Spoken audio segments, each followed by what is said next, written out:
നേരത്തെ ചായ. ആ ചെറുക്കൻ ഇത്ര നേരോട്ട് എഴുന്നേറ്റിട്ടില്ലെന്ന്. എന്നാണ് ഇന്റർവ്യൂവിന് പോകണ്ടേ? അവനെ വിളിക്കണട്ടാ. അവൻ ഇന്നലെ രാത്രി 12 മണിയാണ് കഴിഞ്ഞ് കിടന്നുറങ്ങിയപ്പോ ഞാൻ ചെന്ന് നോക്കുമ്പോ ബുക്കൊക്കെ നോക്കിയിരിപ്പുണ്ട്. ഇന്ന് ഇന്റർവ്യൂ ഉള്ളതല്ലേ, അപ്പൊ അതുകൊണ്ട് ഇപ്പൊ വിളിക്കണ്ട. 10 മണിക്ക് ശേഷം പോയാ പോരെ, പതുക്കെ എഴുന്നേറ്റാ മതി. അന്നൊരു 8 മണിയൊക്കെ ആകുമ്പോ വിളിക്കാല്ലേ. ഓ പിന്നെ അലമാരിയില് ഒരു ചുമന്ന കവർ ഞാൻ വെച്ചിട്ടുണ്ട്. അതെടുത്ത് അവന് കൊടുത്തേക്ക്. ഒരു ഷർട്ട് മേടിച്ചാണ്. ആ ഷർട്ട് ഇട്ടിട്ട് എന്തായാലും ഇന്റർവ്യൂ പോട്ടെ. അവനെല്ലാ ഇന്റർവ്യൂ വരുമ്പോഴത്തേക്കും ഈ പുതിയ ഷർട്ട് മേടിക്കണം എന്തിനാണ്? അന്ന് അവനവനൊരു ഡ്രസ്സ് മേടിക്കാൻ പറഞ്ഞല്ല, അത് മേടിക്കൂല. ഓണത്തിനാ ആണ്ടിലൊരിക്കല് ഒരു ഡ്രസ്സ് മേടിക്കും. അവന് മേടിക്കണം നേരം ഉണ്ടെങ്കിലേ ചേട്ടനൊരു 2 ഷർട്ട് എടുത്തൂടെ? എല്ലാ ഷർട്ടും പഴയതായി. ഓ, എനിക്കിനി എന്തിനാണ് ഷർട്ടൊക്കെ? ഈ പ്രായമായി അവര് ഷർട്ടൊക്കെ ഇട്ട് നല്ല ഭംഗിയിൽ നടക്കട്ടെ. എനിക്ക് ആകെ ഒരു മോനല്ലേ ഉള്ളൂ. അവൻ നല്ല സുന്ദരനായിട്ട് നടക്കട്ടെ. അതുകൊണ്ടല്ലേ അവന് മേടിച്ചത്, അല്ലാണ്ട് പിന്നെ എന്താണ്? ഇതുപോലെ മോനെ സ്നേഹിക്കുന്ന ഒരു അച്ഛനാ ഞാൻ കണ്ടിട്ടില്ല. നീ ബാത്റൂമിലോട്ട് ചൂടുള്ളൊക്കെ എടുത്ത് നോക്കി. ഞാൻ കുളിച്ച് പോട്ടെ കടയിലോട്ട്. അപ്പൊ ഇന്ന് കടയിൽ പോണ്ട? പിന്നെ പോവാതെങ്ങനെ? ഇന്ന് പോണ്ട, 2 ദിവസം ലീവ് എടുക്ക. കട അടച്ചിട്. എന്താണ് ഈ പറയണത്? കട അടച്ചിട്ട് ഇവിടുത്തെ കാര്യങ്ങൾ എങ്ങനെ നടക്കും? അപ്പൊ ഇന്നലെ വൈകുന്നേരം പറയണ്ടായിരുന്നല്ലേ കാല് വേദനയാണെന്ന്? ഞാൻ വേദന വെച്ചോണ്ട് കടയിലേക്ക് പോണ്ടേ? എന്റെ പൊന്ന്, കാലുവേദനയൊക്കെ നോക്കിയിരുന്ന ജീവിക്കാൻ പറ്റുമോ? നാളെ ലോൺ അടക്കണം. എന്ത് ചെയ്യും? ഒരു സംഘം അടച്ചിരുന്ന് നടക്കണ കാര്യമൊന്നുമല്ല. നീ വെള്ളം കൊടുത്ത് നോക്ക്, കുളിക്കട്ടെ. ഈ ഇത്രയും പെട്ടെന്ന കടയിലെ ജോലി അങ്ങ് നിർത്തട്ടാ. നമുക്ക് പറ്റൂല ഇനി. പ്രായം വന്നതല്ലേ. ജോലിയൊക്കെ ഞാൻ നിർത്തും, ഇപ്പഴല്ല. എന്റെ മോന് നല്ല ശമ്പളമുള്ളൊരു ജോലിയൊക്കെ കിട്ടി. അതൊക്കെ കഴിയുമ്പോ അവൻ തന്നെ പറയാം അച്ഛനോട്, അച്ഛൻ എന്റെ ജോലിക്കൊന്നും പോകണട്ടാ, ഇവിടെ ഇരുന്നാ മതിയെന്ന്. അതിന് നീ നോക്കിക്കോ, ഇവിടെ ഞാനൊരു ചാരി കസേരയൊക്കെ മേടിച്ചിട്ട് അതുമ്മ ചാരി ഇവിടത്തെ കാർന്നവരായിട്ട് ഞാൻ ഇരിക്കും. അന്ന് ഞാൻ ജോലി നിർത്തും. ഇപ്പൊ നീ പോയി ചൂടുള്ള കൊടുത്തു നോക്ക്, പോവാനുള്ള പരിപാടി നോക്കട്ടെ. നിങ്ങൾ അവിടെ കൊണ്ടുപോ.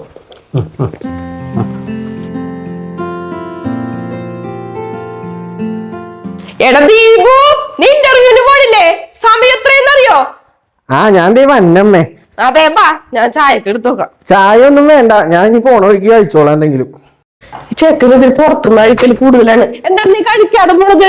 അമ്മ ഇപ്പൊ തന്നെ കൊറേ സമയം വൈകി. ഇനി ഞാൻ അടുത്തുമ്പേക്ക് ലേറ്റ് ആവും. അതെ, ഞാൻ അച്ഛന്റെ മേശന്ന് ഒരു 500 എടുത്തിട്ടുണ്ടോ അച്ഛനോട് പറഞ്ഞേക്ക്. അല്ല, നിനക്ക് പോവാനുള്ള പൈസയൊക്കെ ഞാൻ ഇന്നലെ തന്നതല്ലേ?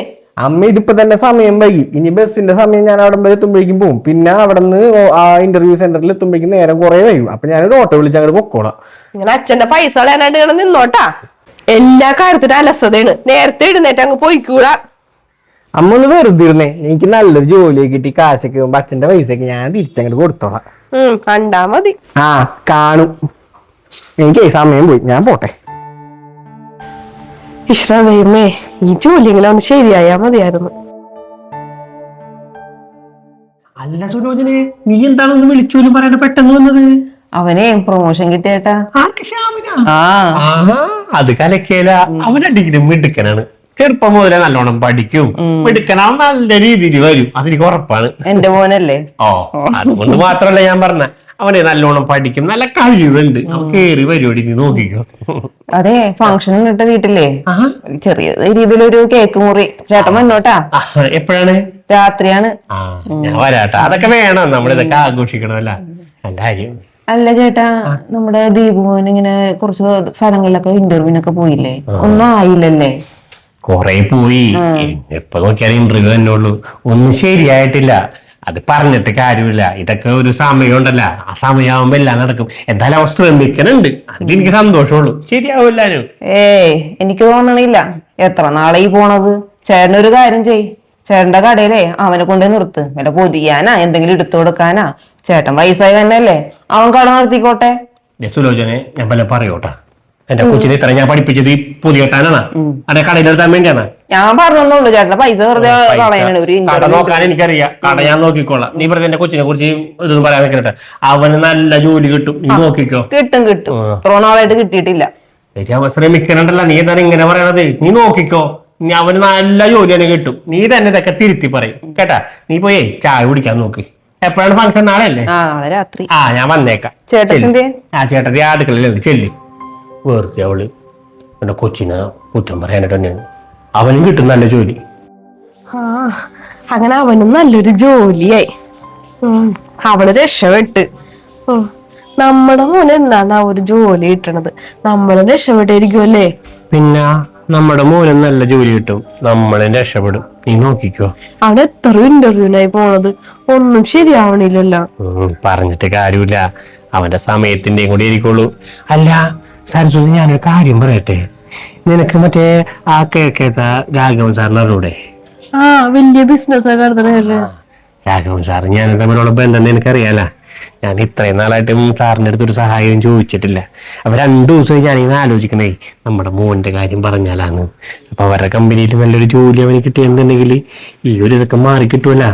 ഞാൻ സംസാരിക്കട്ടെ? നമ്മള് പോയി ചോദിച്ചാല് തരുവോ? എടീ, ഞാൻ ചെന്ന് ചോദിച്ചു കഴിഞ്ഞാൽ എന്തായാലും സാറ് സമ്മതിക്കും. പിന്നെ ഞാൻ ഇതുവരെയും ചോദിക്കാത്തൊരു ഒരു ചളിപ്പ് മാത്രമേ എനിക്കുള്ളൂ. എന്ത് പറയുന്നത്, ഞാൻ ചോദിക്കട്ടെ, സംസാരിക്കട്ടെ? ആ ജോലി കിട്ടുമെന്ന് നല്ലതല്ലേ, നമ്മുടെ മോൻ രക്ഷപ്പെടൂലേ. അവൻ രക്ഷപ്പെട്ടാല് നമ്മ രക്ഷപ്പെട്ടതിന് തുല്യമല്ലേ. അങ്ങനെ നീ ഒരു കാര്യം ചെയ്യ്, അവന്റെ സർട്ടിഫിക്കറ്റും കാര്യങ്ങളും എല്ലാം എടുത്താ ഞാൻ കൈ കൂടെ പോയിട്ട് സാറിനെ കണ്ട് സംസാരിക്കാം. പിന്നെ ഇത് അവനോട് പറയണ്ടട്ടാ. അതെന്താണ്? ഞാനിപ്പോ ഇങ്ങനെ അവന് വേണ്ടി ജോലിക്ക് പോയി ഇങ്ങനെ റെക്കമെൻഡ് ഒക്കെ ചെയ്യുന്ന പറഞ്ഞാൽ അവനൊരു നാണക്കേടായല്ല. അപ്പൊ അതുകൊണ്ട് അവൻ ഇപ്പൊ ഒന്നും അറിയണ്ട. അപ്പൊ ഞാൻ സാറിനോട് പോയി സംസാരിച്ചിട്ട് ബാക്കി കാര്യങ്ങളൊക്കെ ഞാൻ റെഡി ആക്കിക്കോളാം കേട്ടാ. എന്നാ ശരി, നീ ഇതൊക്കെ എടുത്തോക്കെ. എന്റെ ഷർട്ട് കൊടുക്കട്ടാ.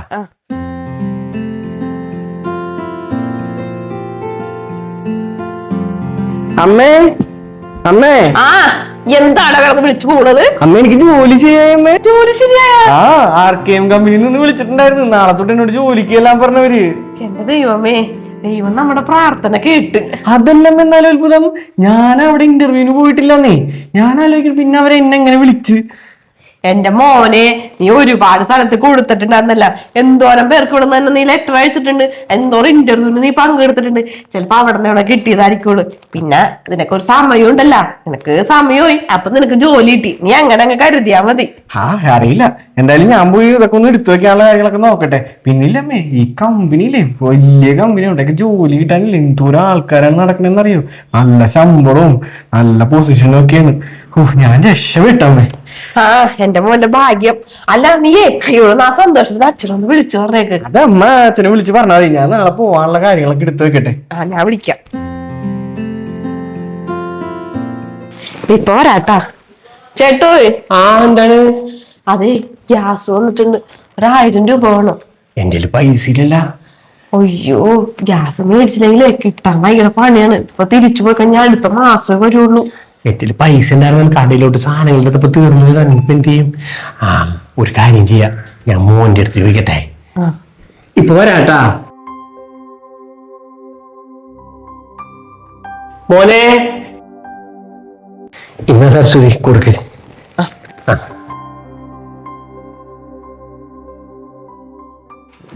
അല്ല സരസ്വതി, എത്ര സവാള വേണോ? ഒരെണ്ണം മതി. അവന് ഫോണേക്കാൻ ചോറാക്കണം.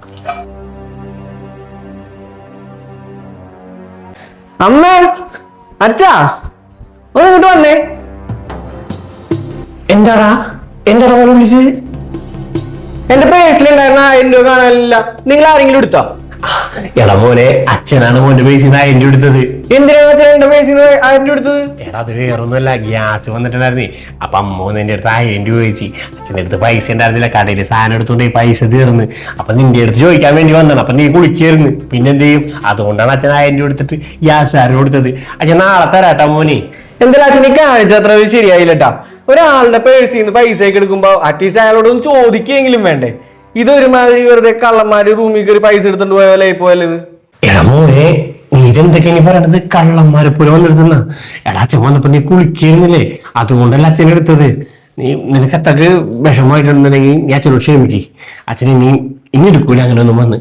ഈ പൈസ അച്ഛൻ വൈകുന്നേരം തന്നെ തരാം കേട്ടാ. അച്ഛനോട് മോന് ദേഷ്യം തോന്നരുത് കേട്ടാ. അത് ഒന്നുമില്ല, സോറിയടാ.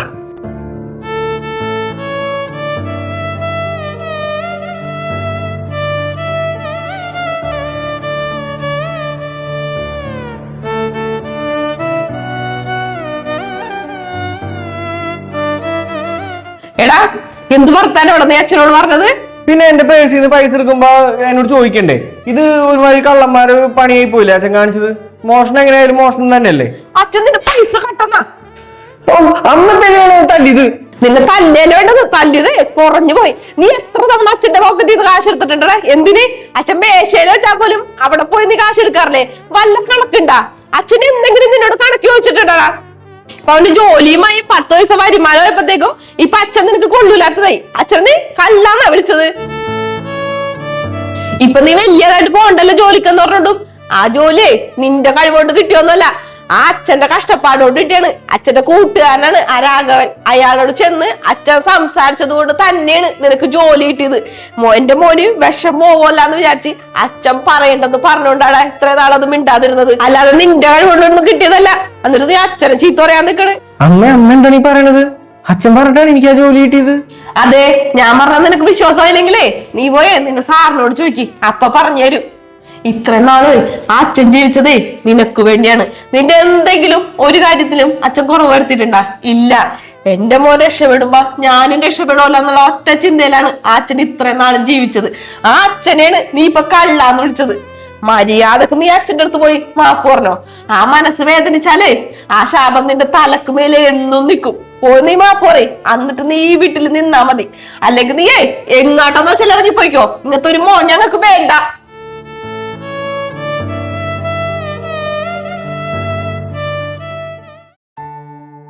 നമ്മുടെയൊക്കെ ജീവിതത്തിൽ തോറ്റുകൊടുക്കാൻ മാത്രം പഠിച്ച ഒരേ ഒരു മനുഷ്യനേയുള്ളൂ, അത് അച്ഛനാണ്. മകൻ ജയിച്ചു കാണാൻ വേണ്ടി സ്വന്തം ആയുസ്സും ആരോഗ്യവും പണയം വെച്ച മനുഷ്യൻ. ഒടുവിൽ നമ്മൾ വലിയ നിലയിലെത്തുമ്പോൾ അവർ വെച്ച് തന്ന വഴികളൊക്കെ നമ്മൾ മറന്നുപോയേക്കാം. പക്ഷേ ഒന്നോർക്കുക, ഒരു പക്ഷേ അച്ഛൻ തന്ന അത്രയും വലിയൊരു തണൽ ഇനി ഈ ജീവിതത്തിൽ നമുക്ക് എവിടെയും കിട്ടില്ല. അതുകൊണ്ട് ആ സ്നേഹത്തിൻ്റെ വില തിരിച്ചറിയാൻ ഇനിയും വൈകിപ്പോകരുത്. ഈ ഒരു കുഞ്ഞു വീഡിയോയിലൂടെ ഞങ്ങൾ പറയാൻ ആഗ്രഹിച്ചതും അതുതന്നെയാണ്. ഈ ഒരു കുഞ്ഞു വീഡിയോ നിങ്ങൾക്ക് ഇഷ്ടമായിട്ടുണ്ടെങ്കിൽ അഭിപ്രായം കമൻറ്റായി രേഖപ്പെടുത്താനും അതുപോലെ തന്നെ വീഡിയോ ഷെയർ ചെയ്ത് ഞങ്ങളെ ഒന്ന് സപ്പോർട്ട് ചെയ്യാനും മറക്കരുതേ.